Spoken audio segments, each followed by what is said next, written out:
বাগানে অনেক ধরনের সুন্দর সুন্দর ফুল ফুটেছিল, কিন্তু একটি ফুল অনেক দেরিতে ফুটেছিল। বাকি যে ফুলগুলো ফুটেছিল সবাই সেই ফুলগুলোর দিকে অবাক হয়ে তাকিয়ে দেখতেছিল, কিন্তু দেরিতে ফুটা ফুলটা থেকে অনেক সুন্দর সুঘ্রাণ বের হচ্ছিল। যে বাকি অন্য ফুলগুলো আগে ফুটেছিল সেগুলোর ভিতরে সেই সুঘ্রাণটা ছিল না। এখান থেকে আমরা এটাই শিখতে পারলাম, দেরি মানেই ব্যর্থতা নয়, সঠিক সময়ের প্রস্তুতি।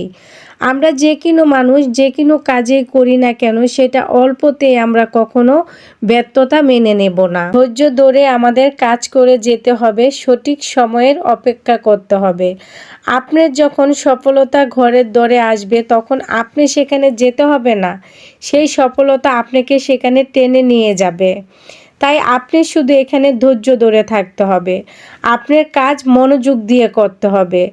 আপনার কাজটাই হচ্ছে মেন জিনিস। আপনি সেটাকে যত সুন্দর করে সবার কাছে পরিবেশন করতে পারবেন ততই আপনার জন্য ভালো।